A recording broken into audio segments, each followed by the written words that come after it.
Tramitazioan zuzenketak jartzeko epea amaitzen zen egunean. Azken orduan, bi taldeek akordioa itxi dute hezkuntza legearen inguruan. Hizkuntza ereduen atalean ez dagoen adostasunik bien artean azken hilabeteotan, eta naiz eta oraindik ez duten eman akordio horren edukien berri, litekeena da ereduei dagokienez bien arteko itun bat adostu izana. Itun horrek modua emango du hezkuntza legeak tramitazioan aurrera egin baina akordioaren berri eman arte ez da xehetasun gehiagorik jakingo. Euskararen auzia nagusi bada ere, eztabaida eragin du ikastetxeen titulartasunaren aferak baita ere. Gauzak horrela, Euskal Autonomia Erkidegoko hezkuntza legearen tramitazioan egun garrantzitsua da gaur. Alderdi politikoek zuzenketak aurkezteko izan duten epea amaituko baita. Beraz, zuzenketak aurkeztuta osoko zuzenketak eztabaidatuko dituzte osoko bilkuran, ziur aski hilaren 19koan printzipioz ez dira aurrera aterako, eta zuzenketa partzialak eztabaidatzeko lantaldea jarriko dute martxan.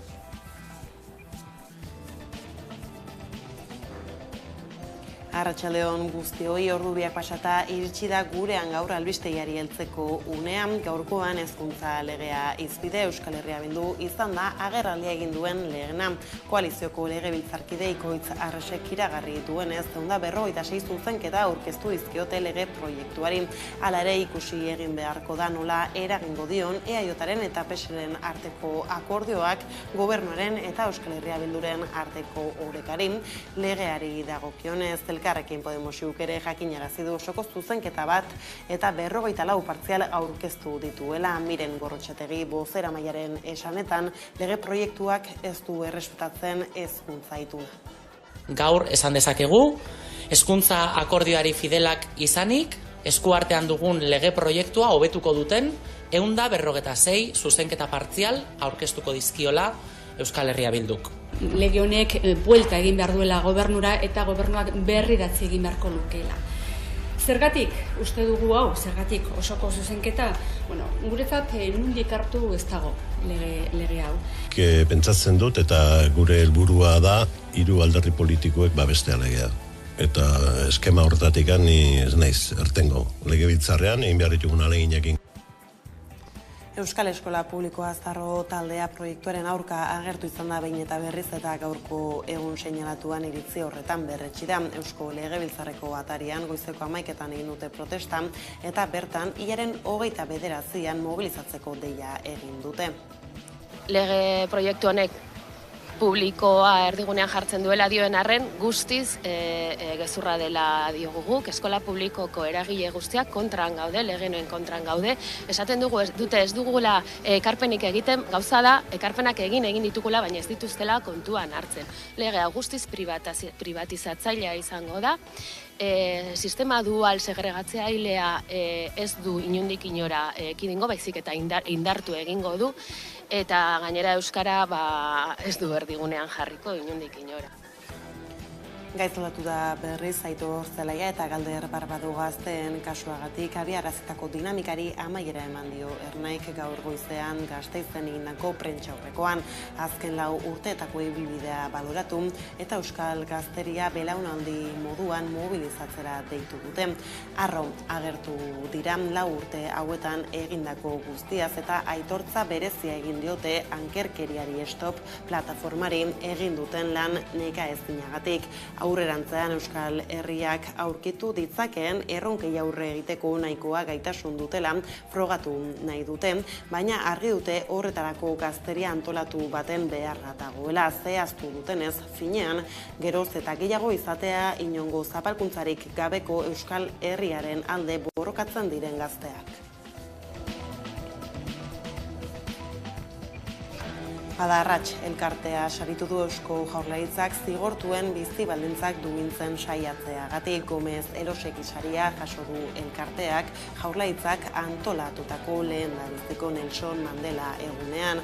Kartzelan dauden presoei eta haien familiei laguntzeaz arduratzen dira elkarteko kideak. Ia 25 urte daramatzate lanean eta bidea bakarrik hasi bazuten ere Eusko Jaurlaritzarekin sarea osatu dute. Orain saria banatzeko ekitaldia atzo izan zen, Mandelaren egunaren ospakizunaren barruan, hala ere, sari banaketa eguneko helburuetako bat besterik ez zen, espetxetan lan egiten duten funtzionarioen lana aitortzeko ere baliatu baitzuten saioa.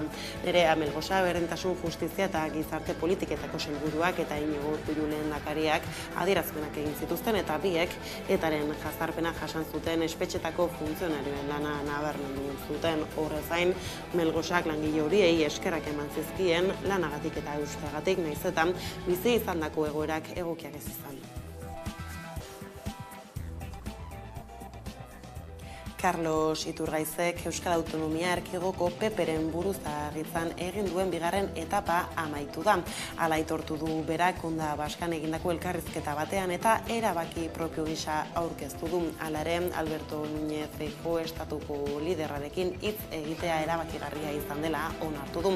Hainbat iturriren arabera Feijóok alden zeran gonbidatuko zuen estilo berri bat bilatze asmoa Iturgaizen diskurtsoa aski ezaguna oso lotuta baitago Euskal Herriko aurreko fase politikoarekin, fase armatuarekin alegia nola nahi ere, ordezkapena egiteko ez da aurpegi berri batera joko. Estatuko PPek Javier de Andrés buruzagi arabarrari eman dio lidergoa, Arabako aldun nagusia izan zena 2011 eta 2015 artean eta gaur egun diputatua dena Madrilen mahai gainean zeuden beste aukera batzuk baztertu dira, batez ere Laura Garrido egungo idazkari nagusiaren.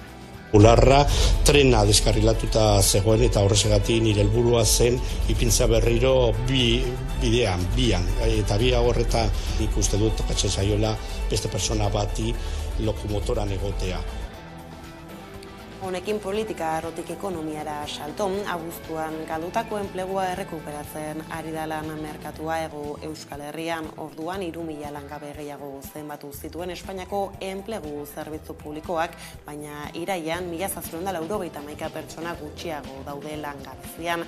Azken urteetan ohikoa bihurtu da abuztuan enplegua galtzea eta iraian berriro sortzea, besteak beste irakaskuntzan aldaketa hilabeteak baitira. Zerbitzuen sektorea izan da langabezia gehien jaitsi den sektorea. Abuztuan baino 1.450 langabe gutxiago baitaude. Beste guztietan ere bera egin du langabeziak. Horrez gain urte hasieratik gutxinaka jaisten ibili da kontratu mugagabeen ehunekoan, baina uztailetik errekuperatzen ari da. Urtarrilean 26 baino gehiago ziren, baina uztailean 21,5% jaitsi zen. Gora egiten hasi da ordutik eta iraian Hego Euskal Herrian sinatutako kontratuen 27,4% mugagabeak izan dira. Langabezia prestazioak jasotzen dituzten eta nere aldaketak egon dira, bera egin baitu inolako langabezia saririk jasotzen ez dutenen ehunekoak. Gainera, gizarte segurantza ere hasi da abuztuan galdutako kotizatzaien kopurua errekuperatzen. Bestaldetik Artezpiko 14 lan erakutsita falta direnak itzultzeko eskatu dute solidarioek. Itoizko urtegiaren kontra aritu zirenek azalpenak eskatu dizkiote Nafarroako gobernuari, izan ere Artozkin galdutako 17 lan falta dira oraindik eta agertu direnak Iruñan eta Agoitzen ikusgai izango dira erne. Artearen eta kulturaren munduari egindako deia oso arrakastatsua izan zen. Eta egun gutxian, Artozkiko eliza museo bizia bihurtu zen, artelan, argazki, liburu eta diskoak bildu zituena. Ordea lerroburuekin bukatzeko bai da aipatu beharreko ez beharrei Xabier Mendiguren berezi hartu, itzultzailea eta idazlea hilda 78 urte zituela. Ikastolen mugimenduan ibili zen, Euskalgintzaren Kontseiluko lehen idazkari nagusia izan zen eta euskaltzain urgazlea.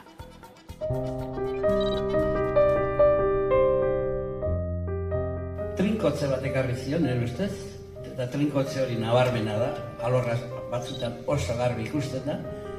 Talde txiki asko kartu egin ziren, zeregin asko metatu egin zen, eta horrek indarra eta segurtasuna ematen zuen aurrera jarraitzeko. Hori izan zen eretzako konseilua. Azken batean, gutxi izatetik eta sakaban hartuta egotetik, denok metatzea bat eta denok indarrean aurrera joateko kemena eta adore izatea. orain arte baino laguntza gehiago, indarmetatzea handiago balortu behar dugula, ze azken batean helburua normalizazioa da, helburua ez da jende talde bat tarteka euskaren alde biltzea leku batzuetan, baizik azkenean da hainbat enpresa eta hainbat denda eta hainbat tokitan euskaldunak euskaldun bezala eroso sentitzea eguneroko bizitzan, eta askotan ematen du hau ez dela oso ondo ulertzen. Ematen du batzuen interesa dela besteei kontrajarria, eta hori nik uste dut argitu eta garbitu egin behar.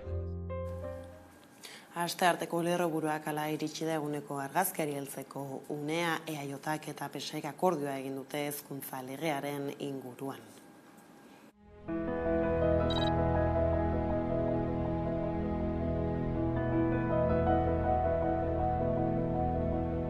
Eunda 46 zuzenketa partzial hauek, gainera, adostasunerako abagune bat erraztu nahi dute.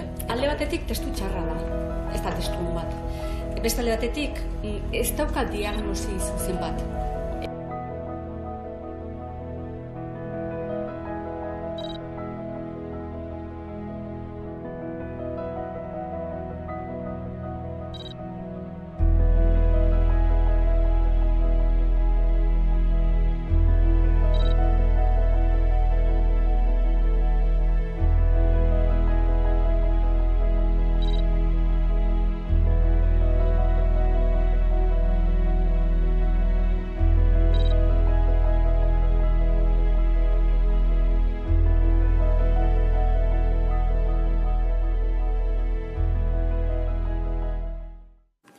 Euskal Eskola Publikoa Zarro taldea proiektuaren aurka agertu izan da behin eta berriz eta gaurko egun seinalatu honetan iritzi horretan berretsi da. Eusko Legebiltzarreko atarian goizeko 11etan egin dute protesta eta bertan hilaren 29an mobilizatzeko deia egin dute.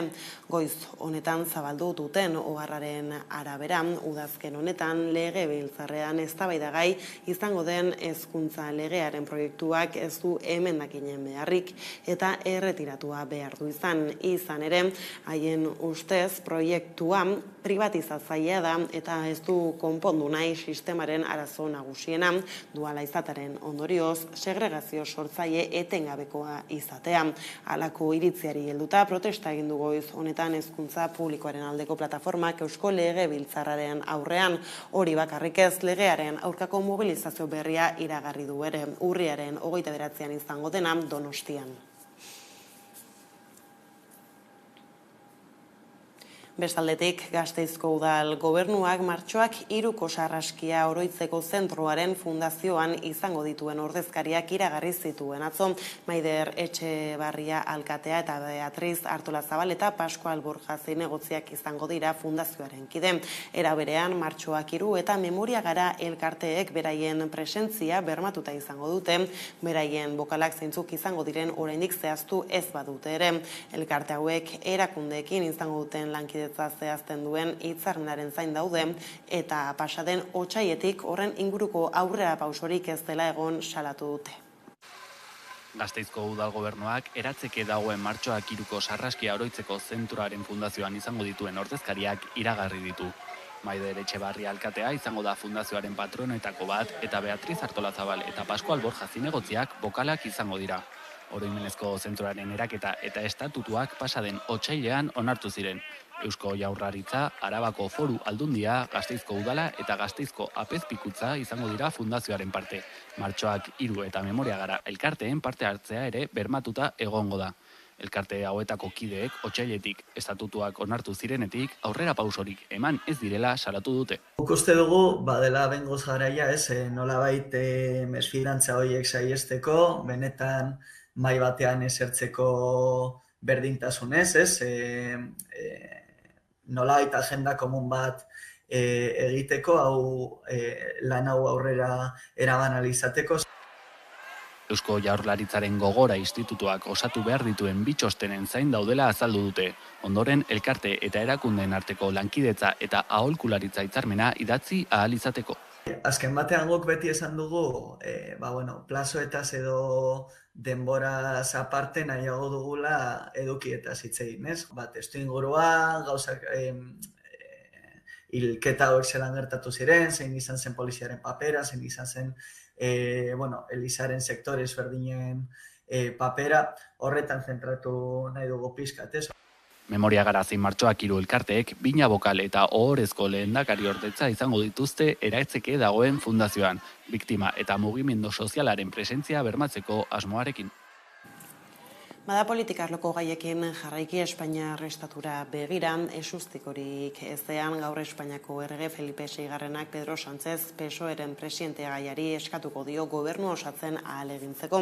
Alberto Núñez Feijóo PP-koaren inbestidura ahaleginak porrot egin zuen lehengo astean eta estatuburuak hortaz elkarrizketa saia hasi zuen atzo Espainiako gorteetarako azken hauteskundetan ordezkaritza parlamentarioa lortu zuten alderdiekin. Beste hautagai bat proposatu eta ura gobernuko presidente izaten ahalegindu dadin. UPN-eko koalizio kanariarreko EAJ-ko Sumarreko eta Voxeko ordezkariekin batzartu zen atzo eta gaur gauza bera egin du Sánchezekin eta Feijóorekin. Esquerra Republikanak, Junts per Kataluniak, Euskal Herria Bilduk eta Benegak uko egin diote harekin biltzeari. Gauzak horrela Felipe VIgarrenak hartu duen erabakiaren berri ematekoa da Kongresuko presidente Francina Armengol ziurrenik Espainiako gobernuko jarduneko presidentea hautagai proposatzea. Behin hori eginda PSOEk hasi ahal izango ditu ofizialki botoak lortzeko negoziazioak.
Hezkuntzarekin euskararen bueltako korapioa aipatu dugu lehensago eta bada besterik gurean hizkuntzarekin lotuta. Kontseiluak eta behatokiak salatu dute Espainiako eta hegoaldeko erakundeak ez direla ari betetzen hizkuntza gutxituen ituneko konpromisoak. Leire Martínez.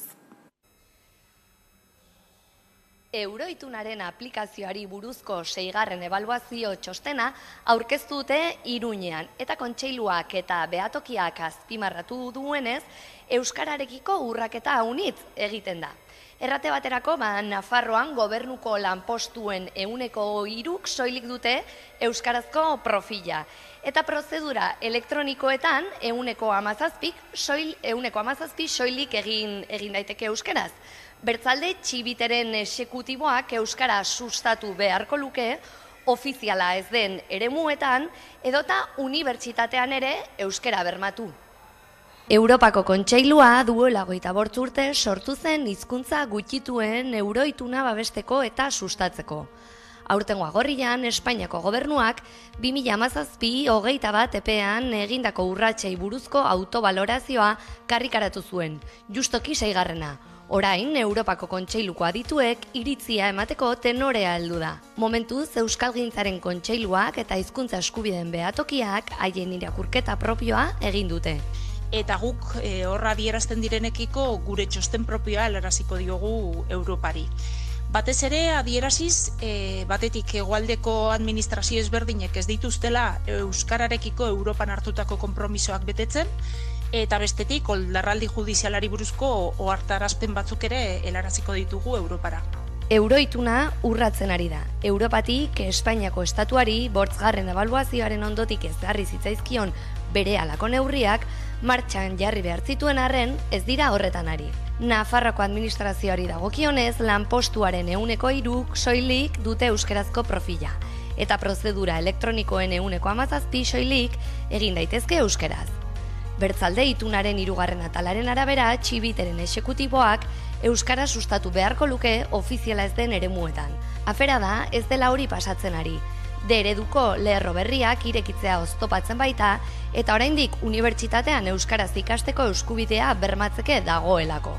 Administrazioari dagokionez, botere judizialaren lege organikoak euroitunaren 9. ere ez du betetzen. Estatuaren administrazioko langileen artean, Nafarroan, 1% soilik daki euskaraz. 11 aurraketa euskararen kalterako. Eta Nafar gobernuari zuzendutako eskaerez aipatu dugu lerroburuetan ere Artezkiko 14 lan erakutsita falta direnak itzultzeko eskatu dute solidarioek. Berreskuratutako artlanen erakusketan izan da 11 telebista adi. Itoizeko urtegiaren defentsan 20 urte bete berri dira. Eta urteurrenarekin bateginik herriaren defentsan sorturiko Artozki Artezki artelanen proiektuaren 24 pieza azaldu dira. Margolanak, paper gainean egindako lanak, eskulturak dira gehien bat. Urtegiaren kontrako lantaldeak hainbat ekimen egin zituen eta horien artean Artezki. Hainbat euskal artistek piezak sortu zituzten espreski borroka horretarako. Hala nola, Zumeta, Gorriti, Anda, Antxon Mendizabal edo Ana Mugeta. Momentuz, pieza horiek ikusgai paratu dituzte hemen geltokin, Iruñako geltokin, eta orain artearen memoriaren eta lurraren defentsan artelan guztiak bueltatzea eskatu dute, gisa horretan museo bat sortzeko intentzioarekin. Itoizko eta Artozkiko herrien defentsa 20. urteurrena bete da urten. Urtegiaren kontrako 2 hamarkadatik gorako borroka luze baten azken mugarrietako bat da Artozki. Herriaren defentsan Artozki Artezki proiektua sortu zen. Herria sorkuntzarako, kulturarako eta arterako gune bihurtzekoa. Artearen eta kulturaren munduari egindako deia oso arrakastatsua izan zen. Eta egun gutxian, Artozkiko eliza museo bizia bihurtu zen, artelan, argazki, liburu eta diskoak bildu zituena. Duela gutxi, modu anonimoan, 31 artelanetatik 14 itzuli dituzte. Jose Luis Zumeta, Jose Ramon Anda, Dora Salazar edota Juan Gorritiren obrak dira bertzeak bertze. Gaurtik aintzin, urriaren 10 arte berreskuratutako obra horiek ikusgai izanen dira Iruñako geltokin, eta urriaren 20tik aintzina Agoizko kulturetxean. Bide batez, artearen, memoriaren eta lurraren defentsan artelan guztiak bueltatzea eskatu dute. Gisa horretan museo bat osa dezaten. Artozki Artezki ez da artelanen aldarrikapenera mugatuko, baizik eta urtegiak suntsitutako ibar eta herriaren memoria gorde asmoa du. Bukatzeko, urriaren 21ean, Agoitzen lurraren defentsa eguna ospatuko dute. Honekin ekonomia arlora salto pentsionak borrokan dihartute eta beraien ohiko aldarriez gain bate egin dute adinekoen zaintzaren inguruan piztutako kezkarekin, hain justu zaintza sistema publiko duina eskatzeko, osasun sistemaren privatizazioa salatzeko eta KPIaren araberako pentsioen igoera aldarrikatzeko mobilizazioak egin zituzten atzo Bilbon, Donostian, Gasteizen eta Iruñan. Leire Martinez lankidea izan zen atzo hiriburuko protestan. Astelenero bezala, pentsiodunak karrikara heldu ziren atzo. Manifestazioa egin zuten gutxieneko pentsioa eskatzeko. Izan ere, pentsio sistema publiko duinaren alde borrokatzeko asmoa dute Nafarroan 50.000 lagunek baino gehiagok gutxieneko pentsioa ez dutelako. Pentsiodunek Nafarroko gobernuari eta parlamentuko talde guztiei eskatzen diete onar dezatela gutxieneko pentsioa 1.080 eurokoa izatea. Eta horretarako 2024ko Nafarroko aurrekontuko diruarekin osatzea. Astelenero bezala pentsiodunak bildu dira. Pentsio sistema publiko duinaren alde borrokatzera. Aste honetan manifestazioa izan da udaletxetik abiatuta. Nafarroan 50.000 persona baino gehiagok 1.080 eurotik beherako pentsioa dute, eta horietatik 166 emakumeak dira.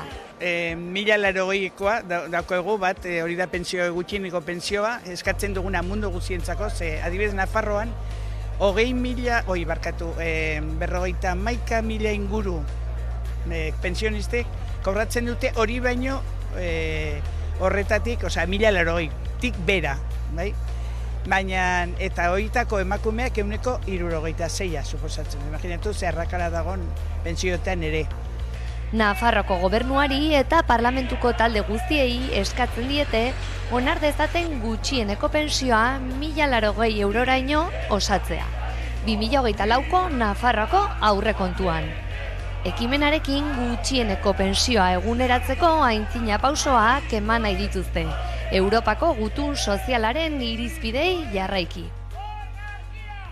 Eta ekonomia arloko gaiekin jarraikilan gatazketara salto Arabako erresidentzia pribatuetako langileek urria eta abendua bitartean ditutako 8 greba egunetan lehenengoa burutu dute. Gaur jarraipen zabala egon dela ziurtatu dute, ELA eta LAB sindikatuek 70% gutxieneko zerbitzuak ezarri direla salatu badute ere. Langileek lan baldintza duinak bermatuko dituen hitzarmen probintzial propioa aldarrikatzen dute eta erakundeei hitzez aratago joatea eskatu diete. Arabako erresidentzia pribatuetako eta etxebizitza komunitarioetako langileek urria, azaroa eta abendurako deitu dituzten 8 greba egunetan lehenengoa burutu dute. 4 urte daramatzate lan baldintza duinak bermatzen dituen hitzarmen probintzial bat aldarrikatzen. ELA eta LAB sindikatuek jarraipen zabala egon dela ziurtatu dute. Ezarritako gutxieneko zerbitzuak neurriz gainekoak izan direla salatu badute ere.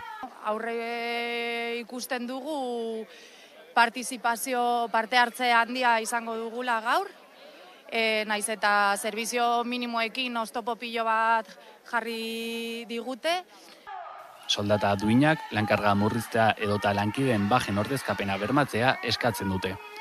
Gorka Hurtaran Arabako gizarte politiken diputatuak legegintzaldirako ildo orokorrak aurkezterakoan erresidentzietako langileen egoera hobetu daitekela baieztatu zuen eta negoziazio maila berraktibatzera deitu zuen. Sindikatuek hitzez haratago joatea eskatu diote. Guk nahi duguna da langileen lan baldintzak hobetzea, ez ateratzea komunikabideetan hitz politak esanez eta aldarrikatzen gure hitzarmena sinatu behar dela eta beraien langileen lan baldintzak hobetu behar direla eta hori esanez ez da nahikoa.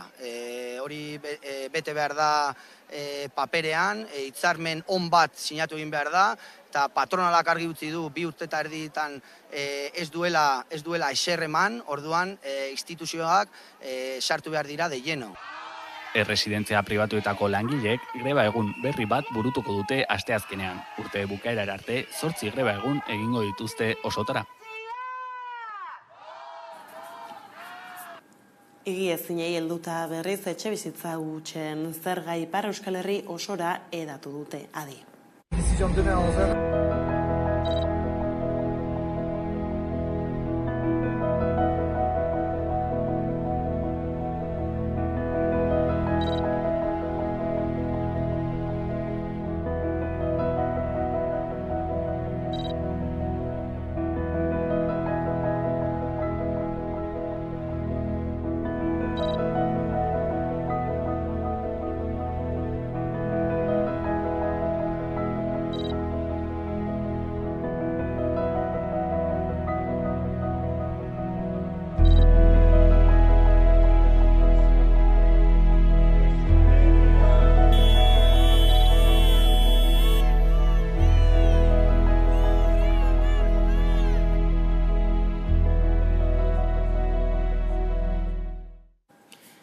Eta eguneko albistegiarekin bukatu baino lehen kulturarlora salto, urriaren 16-ko 28-ra egingo dute zinemakumeak gara jaialdia Bilbon emakumeek zuzendutako filmei ikusgarritasuna emateko helburuarekin.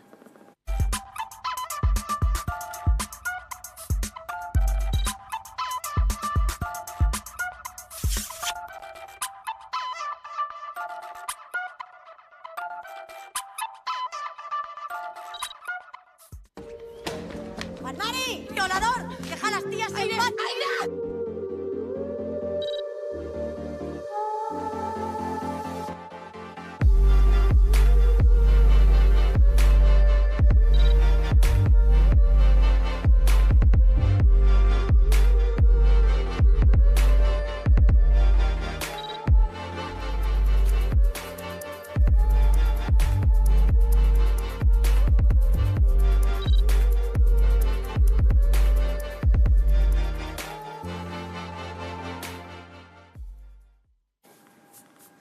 Gasteizen berriz Afrikaldia jaialdiak sekzio ofizialari hasiera emango dio gaur bere bigarren jardunaldian, era berean jaialdiak industria sekzioari ere emango dio hasiera Montermoso kulturgunean Afrikar zinemari buruzko eztabaida batekin ez galdu.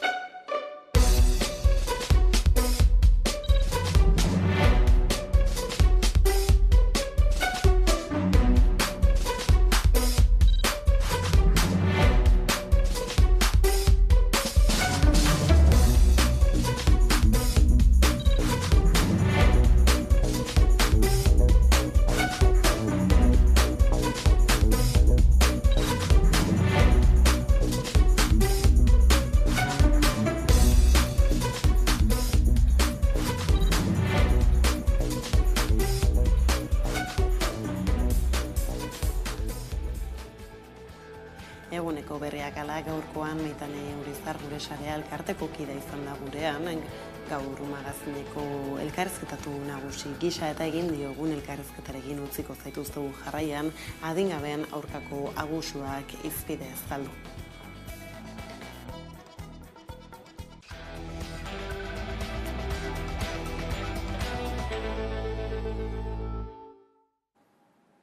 Amabiterdiak pasata dira eta eguneko elkarrizketa nagusiari ekiteko unea heldu da.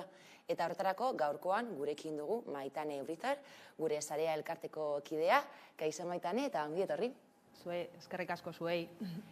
Haur eta gazteen kontrako abusuak gaurkotasun handiko problematika dira eta egoera mahai gainean jartzeko urriaren 7an haur eta gazteen kontrako sexu abusuak lan sareak ehuntzen izeneko jardunaldia antolatu duzue, zuek, gure sarea elkarteak eta Euskal Unibertsitateak elkarlanean.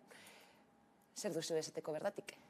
Berez, egun berezia da, lehenengo aldiz euskeraz egiten diren gaiarekiko jardunaldiak direlako, ilusio handiarekin hartu dugu jarduera hau, eta, ikusiko dugu. Azken batean, izenburuan ondo esaten den bezala, lan sareak ehuntzen, hori da azken helburua, gaiarekiko sareak sortzen hastea. Izan ere erabaki duzue, gai hori mahai gainean jartzea, ipatu duzu gainera, lehendabiziko aldiz izango direla jardunaldi hauek euskaraz, eta, gure sarea elkartetik emandako datuak oso gordinak dira, tartean, 5 haurretatik batek jasaten dituela sexu abusuak. Bai, gainera oso datu gordina da eta zaila sinesten, baina ulertu behar dugu 5etatik bat biztanleri osoari dagokion datu bat dela. Hau da, zaurgarritasun maila altuagoa izan, datuak areagotzen dira, ez? Kostatzen zaigu 5etatik bat hori onartzea, baina hori onartzen ez badugu ez dugu ulertuko 2 neskatoetatik bat dela desgaitasuna duten biktimetaz ari garenean, eta 3 mutikoetatik bat. Ez hau da, minimo hori onartu behar dugu gaur egungo egoeraren analisi kritiko bat egin ahal izateko. Gainera, arazoa oso larria izan arren, egun ez da lantzen haur eta gazteekin harramana duten langile guztako gradu, master edo barne formakuntzetan.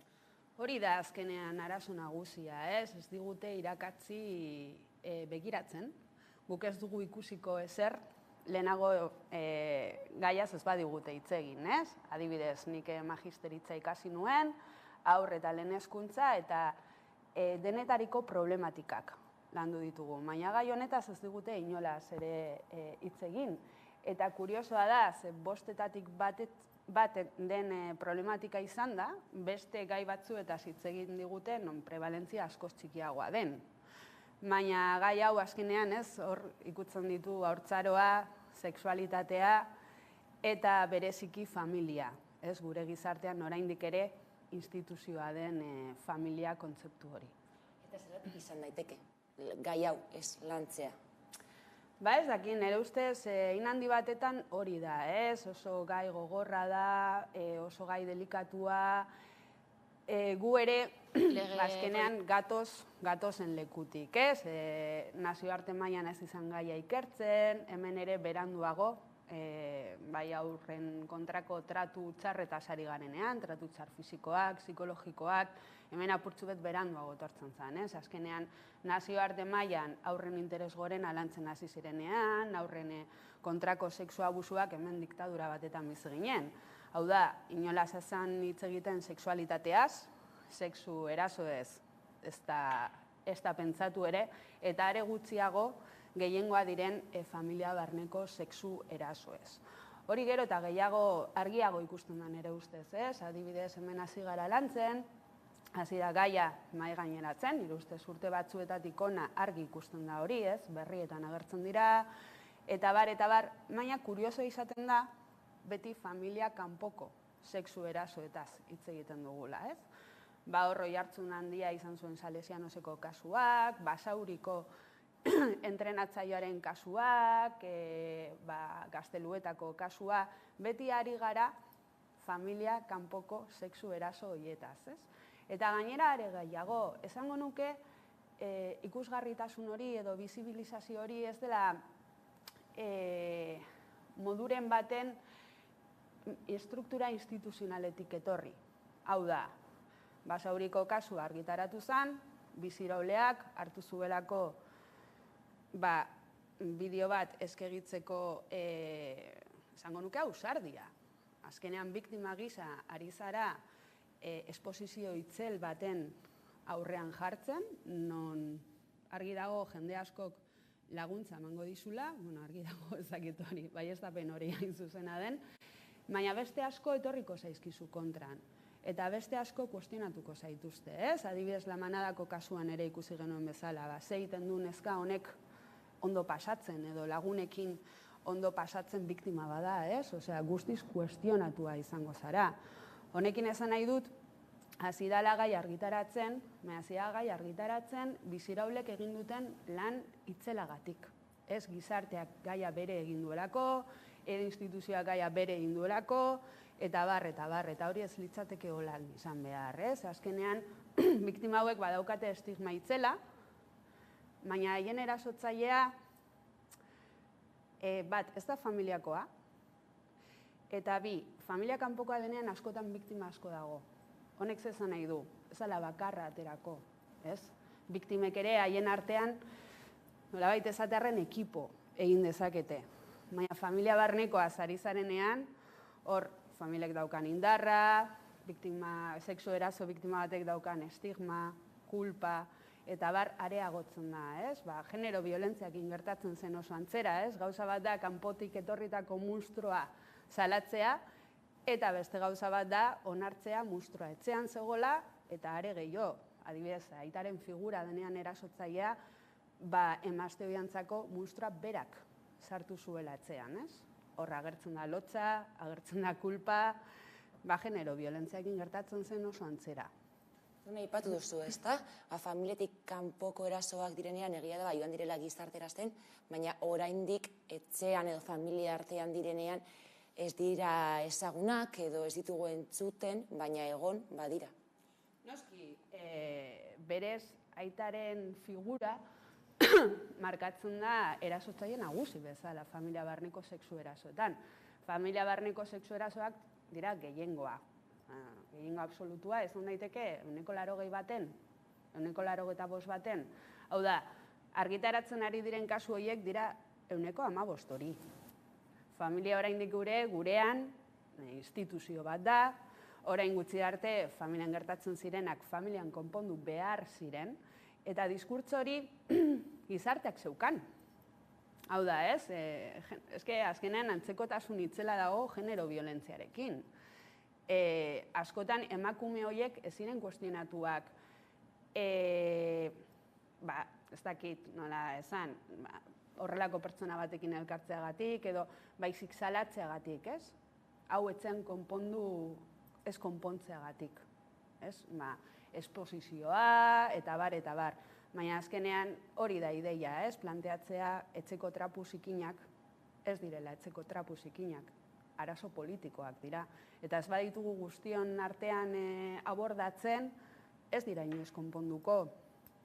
Gainera lehen aipatu dugu, ezta, irakasleak edo aurreekin edo gazteekin dabiltzaten pertsona horiek, ez dekotela askotan, formakuntza hori, eta formakuntza ezinbestekoa da, izan, nola reakzionatu, norengana jo behar duten jakiteko, eta hainbat kontuengatik, ezta?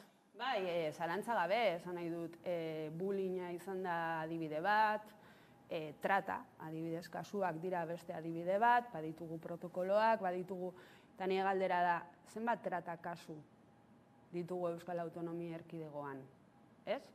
Bullyinga, eta bai trata, eta bai beste indarkeria mota batzuk oso garrantzitsuak dira, baina prevalentzia edo intzidentzia askoz txikiagoa izan da, babes estruktura itzela ezarri da, baditugu protokolo espezifikoak, baditugu gida espezifikoak, baditugu formakuntza espezifikoak, naiz eta berez aurren kontrako indarkeriaren gehiengoa helduengatik datorren. Berdinen arteko indarkeria, berdinen, nolabait esatearren, ez da nagusia aurrentzako helduengatik datorrena da, ez? Eta hori deigarri egiten da, ez? Hor hasi zen azkenean gure sarea konturatu ginenean, formakuntzetan, barne formakuntzetan, behin karreran ez baduzu lantzen ostean behintzat. Beste herrialde batzuetan formakuntza minimo bat izatea derrigorrezkoa da lan egin ahal izateko, ez? Baina hemen ez da txintik ere esan. Hasi gara, Euskal Herriko Unibertsitateak adibidez badauka, barne formakuntza bat, doakoa, langile, ikasle eta irakasleentzako, baina ez da derrigorrezkoa.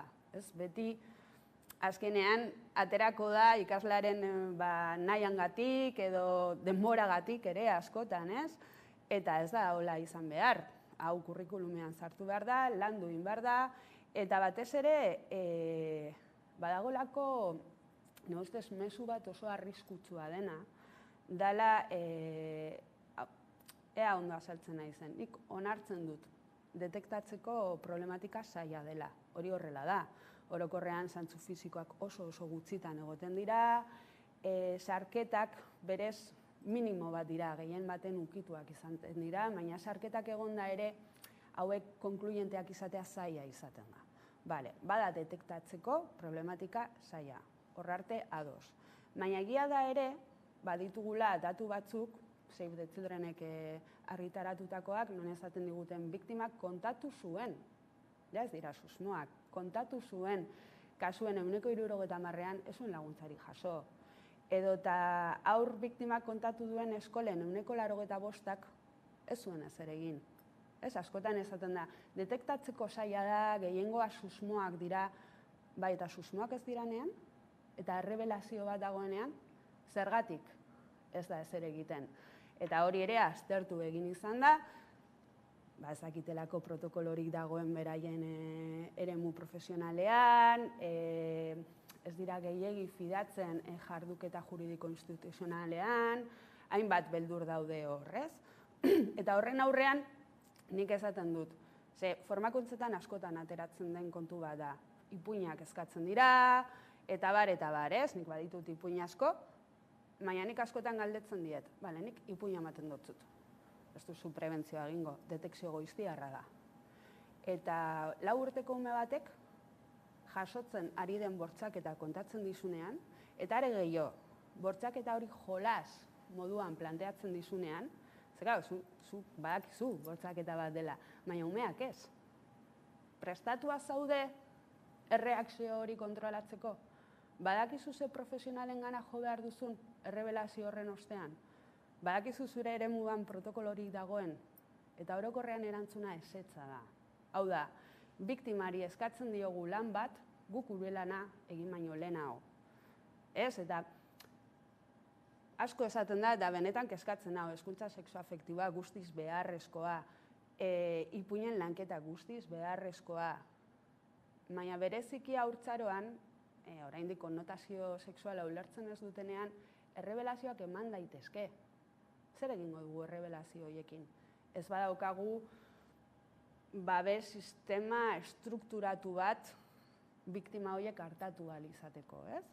Nik beti dinot, lehenengo hasi behar gara profesionalen gandik, nik profesional gisa jakin behar dut zer egin behar dudan, Horretarako nire protokola oso ondo ezagutu behar dut, eta batez ere, lehen esan duana lansareak eguntzen, ez? Osea, detekzio aurretik sortu behar dudan lansare hori, horrek lana dakar, eta detekzioa baino askoz arinago egin behar da. Gero, behin detekzioa eman da, kasua egoki hartatu ahal izateko. Zare, gehiago, naiz eta ondo hartatu, izan daitezke, egon daitezke hainbat egoera non gure esku ez dauden eta kasua gaizki amaitu. Prestatuak ez bagaude, are gehiago, ez da intentzio kontu bat. Legea badaukagu, protokoloak baditugu, ezagutu behar ditugu, eta nola aplikatu behar diren jakin. Baina lanketa hori ez badugu egiten, gerta laiteke jarduketa abusua bera, baino min gehiago sortzea biktimarengan, ez? Lanketa aipatu duzu, formakuntza ez dagoela derrigorrezkoa, eta ez dakit erakundeengana jo duzuen, formakuntza hori hautazkoa izan beharrean derrigorrezkoa izateko. Instituzioak, erakundek edo gobernuak badakite derrigorrezkoa dela. Hori gainera Lopibi aterazenean aurren babeserako legea titular bat zen, ez? Derrigorrezko bihurtu da formakuntza. Formakuntza derrigorrezkoa zen, ja, lehendik. Orain beste gauza batzuk markatu dira, non, ja, oinarria bageneukan, ekipo espezializatuak, ikuspuntu feminista bermatua egon behar dela ziurtatu behar da, eta bar. Baina egia da, nire ustez formakuntza horiek orokorrean oraindik ez daudela sortuak, are gutxiago euskeraz, eta are gutxiago gure testuinguru konkretura egokituak, ez? Hau da, ez da berdin estatu mailan Extremaduran kasu bat detektatu, edo Euskal Autonomia Erkidegoan, non gure diputazioak ditugu, gure egiteko konkretua dekogu, ez? Eta hori sortu behar da. Eta are gehiago, nire ustez formakuntza horiek beti bermatu behar dute evidentzia zientifikoa. Eta evidentzia zientifikoa bermatzen du unibertsitate publikoak. Orduan, hor badago, bide bat egiteko nire ustez horrela izan behar dena, ez? Ezin dezakegu gauzak errazago itarren edo azkarrago pausu batzuk saltatu, ez? Izan behar da, unibertsitate publikoak sortutako, diseinatutako eta implantatutako formakuntza bat lehenengo profesionalen gandik hasiko dana, eta gero, azkenik joko dugu umeen gana. Hezkuntza sexoafektiboa, nahiz eta gure karreran ez den landu, badira gaur egun barne formakuntzak irakasleek badituzte. Barne formakuntzak derrigorrezkoa izan beharko litzateke, baina behintzat hautazkoak badituzte. Baina gai honekin adibidez, oraindik ez dekogu ez da hori ere. Badago hautazko formakuntza bat, hezkuntza departamentuak ematen duena, UEU hasi da formakuntzak sortzen, baina oraindik hezkuntza departamentuko formakuntza adibidez urtean behin da, eta 40 plaza dira. Eta entzuten duzunan ez, baina oso zaila da eremu profesional guzti bat formatzea. Oso zaila da, urte honetatik ona, hainbat proiekturekin ikusi dugu egin daitekela, ez? Hor daukagu berdinen arteko violentzia kudeatzeko formakuntza derrigorrezkoa izan dana, hor baditugu hainbat adibide, non ikusten den egin daitekela nahia dagoenean, ez? Azken batean, borondate politikoa da ez da. Eta, larun batean, jardunaldiak eskiniko dituzue, gai hau mahai gainean jartzeko, baina horrez gain, guztien artean sexu abusuen oinarria den sekretua haustea ere bada zuen helburutako bat, ez da? Bai, lehenengo pausua nire ustez da gaia mahai gaineratzea, ez? Hau da, gaur egun biktima izan diren hoiei, helduei azaltzea hau guztion arazo bat da, hau normaltasunez hitz egin daiteke, eta normaltasunez abordatu. Beste problematika batzuk bezala. Ez? Baina, zu konturatu, badaudela bizirauleak, non uste zuten hau familia guztitan gertatzen zala, berez ezagutzen dut, biziraule bat, bera biktima izan zen, baina ez bakarrik bera eta bere 3 anaiak ere. Eta batak, etzekien bestea abusatua izan zela. Imaginatu zelako bakardadean eramaten duzun trauma, ez? Genero violentziakin sortu izan dira, guneak, biktimak elkarri laguntzeko, eta olako ekintzak, hau da, lehenengo ikusgarri egin, lehenengo planteatu arazo politiko bezala, non guztion artean landuko dugun, eta horre ere kentzen duzu estigma hori nire ustez nola baitez, arraroa zarela, nire hau gertatu zait, baina nire zeo zergatik, ni ez nagolako ondo, ez nago guztiz ondo, nire familia zegoen guztiz ondo, ez, hau oso problematika ohikoa dela esan dezakegu, berez, bostetatik bat aukera itzelak dituzu. Eta are gehiago, zenbait eremutan mugitzen bazara, desgaitasuna duten aurrak, bese sisteman sartuta dauden edo justizia sisteman sartuta dauden gazteen artean ere, neskatu eta sari zarenean ia erdira, heltzen dira, ez?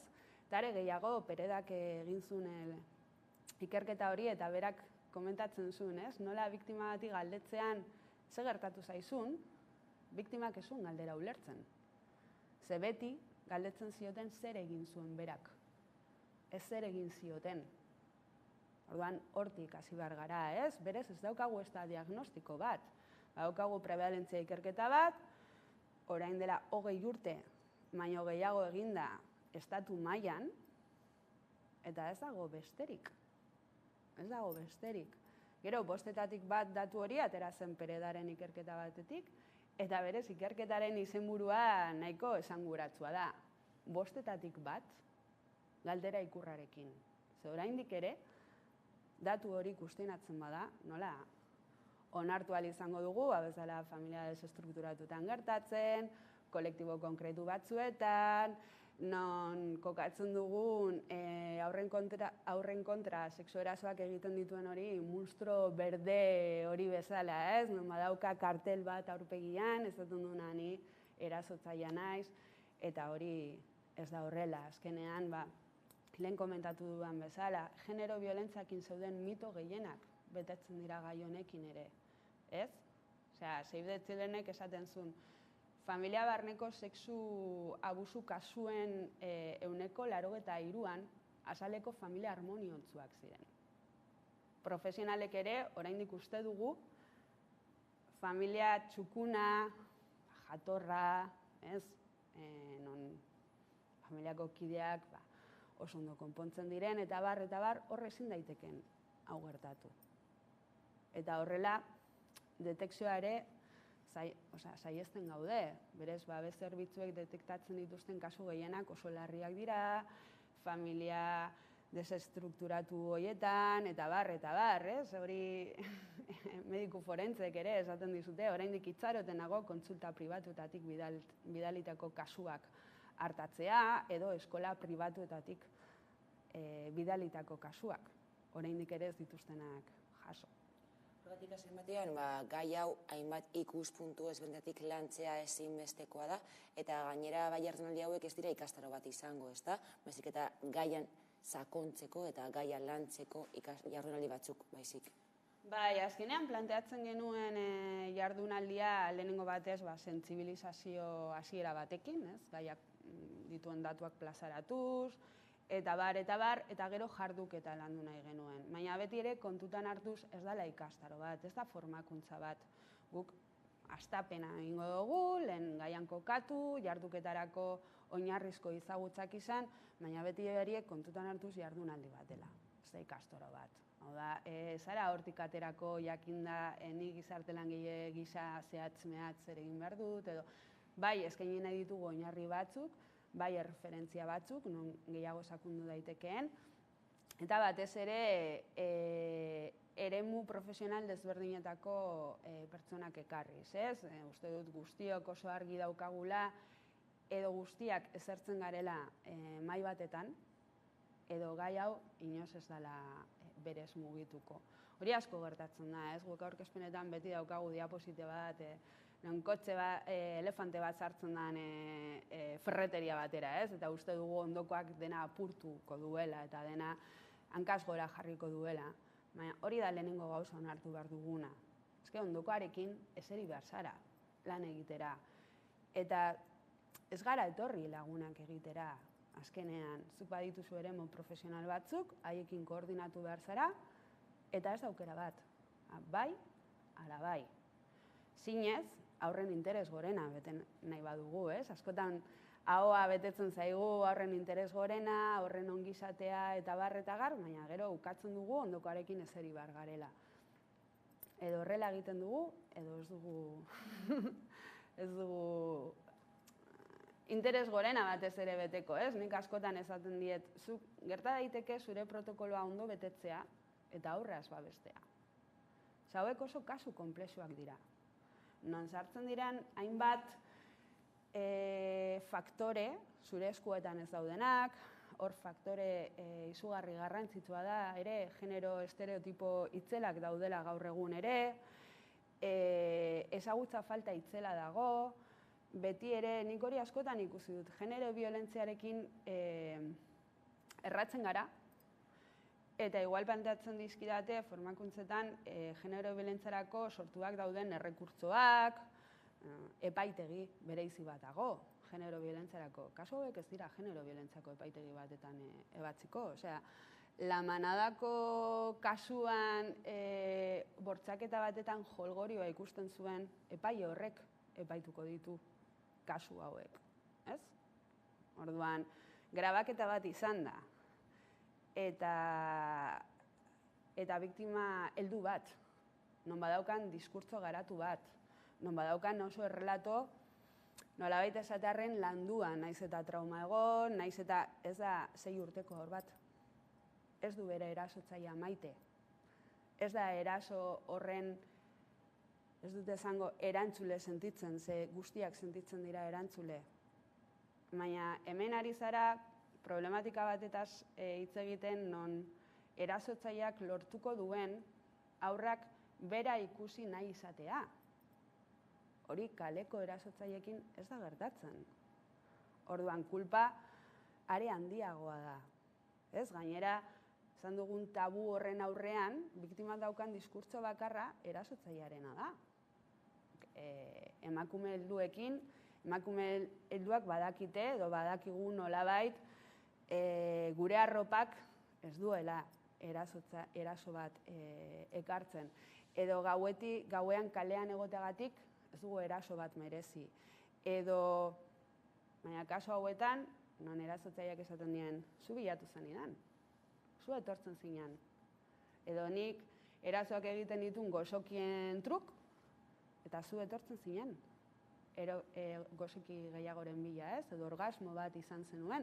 Azkenean, asko nahazten dira plazerra eta erantzun fisiologiko arrunt bat. Hau da, zuk genitalak igusten dituzunean, zure gorputzak erantzun fisiologiko bat egiten du. Baina, karo, zure erasotzaileak azaltzen badizu hori plazerra dela, ondo pasatu duzula, eta hezkuntza sexoafektibo faltan ez daukazu beste diskurtzorik, hori da zuk eramaten duzun diskurtsoa. Izan ere, gizarte kontziente izatearen ondoetako bat izan daiteke, 10 kasuetatik bakarrik bat detektatzen dela, eta horregatik ezinbestekoa da gai ardigunean jartzea eta sentsibilizazio hori egitea. Maitane, denbora barik gelditu gara, eskerrik asko gurean izategatik, Maitane Urizar, eta goratzearren, urriaren 7an, haur eta gazteen kontrako sexu abusuak lan sareak ehuntzen izeneko jardunaldia izango dela. Eskerrik asko gurekin izategatik. Eskerrik asko zuei. Eta honekin iritsi gara gurean gaur albistegiaren bukaerara, hauek izan dira gurean gaur jasotakoak, edo nola ere badakizuen guztiak eta gehiago nahi duzuen aldiro 11.eus atarian ondo izan eta bihar arte.